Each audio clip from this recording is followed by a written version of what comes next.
अस्सलामु अलैकुम वरहमतुल्लाहि वबरकातुहू। 21वीं किस्त में आप सबका इस्तकबाल है। जब मर्द रोते हैं के ताल्लुक़ से आज हमारा मौजू है नेकी। नेकी रोशनी के मानिंद है। जब कोई आदमी नेकी करता है तो नेकी दिलों में अपनी जगह बनाकर इत्मीनान बख्शती है और जिससे तरक्की के रास्ते खुलते हैं और दिल ज़्यादा इबादतों के लिए राज़ी हो जाता है। लेकिन इसके बरअक्स गुनाह तारीकियों के मानिंद है। जब कोई इंसान गुनाह में मुलविस होता है तो गुनाह उनके दिलों को अंधा कर देती हैं, जिसकी वजह से इंसानों को बहुत सारी तकलीफ़ें उठानी पड़ती हैं। सबसे बड़ी परेशानी की बात तो तब है कि इंसान जब गुनाह करता है और उन्हें गुनाह का एहसास भी नहीं होता है और उसे पता भी नहीं चलता है कि हमने कोई गुनाह किया है, और फिर दूसरा गुनाह भी कर लेता है और उसे उसका भी एहसास नहीं होता है, और यही चीज़ उसे सरकशी में डालती चली जाती है। यहाँ तक कि वो इसका मामूल बन जाता है और एक मामूली सी बात हो जाती है। और ये भी बड़ी परेशानी की बात है कि इंसान किसी गुनाह को याद करे और वो गुनाह ना लगे। और ये भी कहा गया कि ज़्यादा छूना एहसास को ख़त्म कर देती है। जिस तरह एक ही जगह को इंसान बार बार छुए और उसको सहलाए या हाथ डाले तो वहाँ की एहसास ख़त्म हो जाती है, इसी तरीके से इंसान जब किसी गुनाह के आदी हो जाता है और वो गुनाहों को करने लगता है तो वो गुनाह उसे मामूली लगने लगते हैं। बसा औक़ात वो गुनाह भी नहीं लगते हैं।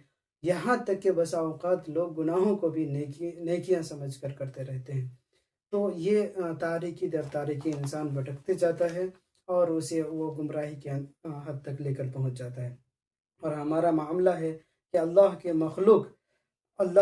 अपने मखलूक के साथ और जो उसकी कारीगरी और किबरियाई का इजहार करती है, उन नेमतों के बावजूद जो अल्लाह ताला ने हम पर निछावर की हैं, हम उसका शुक्रिया अदा करने के लिए तैयार नहीं हैं। जबकि हम फ़नी ईजादात के लिए तो बहुत ताज्जुब करते हैं, जिनको रिसर्च सेंटर और तालीमी इदारों और तंजीमों के ज़रिए वजूद में लाया गया, लेकिन हम उन तमाम मामलात को बनाने और पैदा करने वाले को भूल जाते हैं।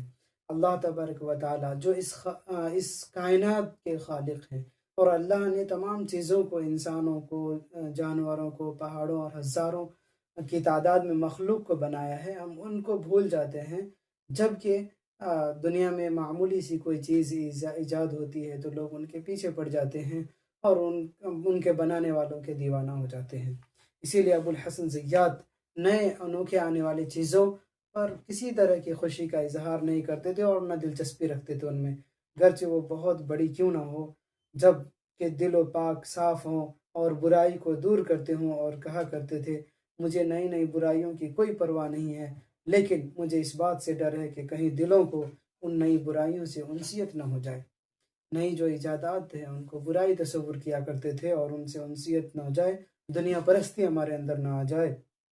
क्योंकि जब उन चीज़ों को बार बार देखा जाता है तो उन चीज़ों से उनसियत हो जाती है, और जब किसी चीज़ से उनसियत हो जाए तो बहुत कम ही होता है कि उससे मुतासिर न हो।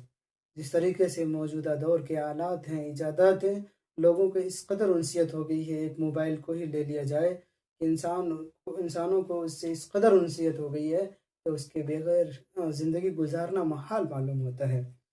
और ये असर इंसान के अमाल व अफ़आल पर नुमायाँ होते हैं। इंसान के अमाल जो देखे जाएँ तो इबादत में कितनी ज़्यादा कमी आई है इनके ज़रिए से, इन इजादात के ज़रिए से, और पढ़ाई में, तालीम में, तदरीस में, मुताले में किस तरह से कमी आई है। बल्कि बसा औक़ात तो ये देखा गया है कि वो बिल्कुल ना के बराबर हो गए हैं। चुनांचे अगर कोई इंसान कोई एक नया काम छोड़ दे तो उसे छोड़ने की आदत लग जाती है और फिर नुकसान उठाना पड़ता है, और जो बुरे अमाल करता है वो बुरे अमाल करता रहता है, यहाँ तक कि बड़े खसारे का सामना करना पड़ता है। जो भी इंसान कोई नेक अमल कर रहा होता है, अगर उनको कभी सुस्ती, काहली या मसरूफ़ियत की वजह से छोड़ देता है तो उसकी आदत पड़ जाती है। जिस तरह नमाज के बारे में कहा गया, कोई इंसान अगर तमाम नमाज़ों की पाबंद है लेकिन कभी नफल छोड़ रहा है या सुन्नतों को छोड़ रहा है या वाजिबात को छोड़ रहा है, तो ये छोड़ना जो उनकी आदतों में बन जाएगी। यहाँ तक कि एक वक्त ऐसा आएगा कि उन्हें फ़राइज़ भी छोड़ने में किसी तरह की दिल में जो है एहसास पैदा नहीं करेगी कि हमसे फ़राइज़ छूट रहे हैं, یا جس طرح ان کو تکلیف ہونی چاہیے کوڑھن ہونی چاہیے. اسی لیے جو انسان کے عادتوں میں ہے اچھے عادات کو شامل کرنا چاہیے. جو نوافل ہیں، جو سنن ہیں، ان کا اہتمام اس طریقے سے کرنا چاہیے جس طرح سے انسان فرائض کا اہتمام کرتا ہے. تبھی جا کر وہ فرائض پر ٹکا رہے گا جب ان سے نوافل نہیں چھوٹیں گے اور سنتیں نہیں چھوٹیں گی. اگر انسان سنتوں کو صرف اس لیے چھوڑ رہا ہے کہ وہ سنت ہے تو وہ جو ہے نبی صلی اللہ علیہ وسلم کی سفارش سے ہو سکتا ہے کہ قیامت کے دن محروم رہے. ابو سلیمان درانی نے فرمایا اگر انسان اپنی گزری ہوئی زندگی میں جو فرما برداری کے علاوہ گزری ہے اگر اس پر آنسو نہ بہائے تو وہ انسان موت کے بعد اس پر ضرور روئے گا. پھر کیا حالت ہوگی؟ اس کے آگے آنے والی زندگی وہ بھی ویسی گزرے گی جیسے پچھلی زندگی گزری ہے. انسان اگر کوئی گناہ کر چکا ہے تو اس پر انہیں چاہیے کہ دنیا ہی میں اس پر رو لے، اپنے آنسو بہا لے تاکہ قیامت کے دن انہیں رونا نہ پڑے، رسوا نہ ہونا پڑے. آج کے دن اگر وہ توبہ کر لیتا ہے اور گناہوں سے اپنے اندر ندامت بھرے آنسو گرا لیتا ہے تو اللہ تبارک و تعالیٰ کو رحم آ جائے اور قیامت کے دن انہیں رسوا کرنے سے بچا لے. اسی لیے انہیں یہ احساس ہونا چاہیے کہ اپنے جو کیے ہوئے گناہ ہیں ان کی توبہ مرنے سے پہلے کر لیں اور ندامت کے آنسو بہا لیں تاکہ اللہ تبارک و تعالیٰ کو رحم آ جائے.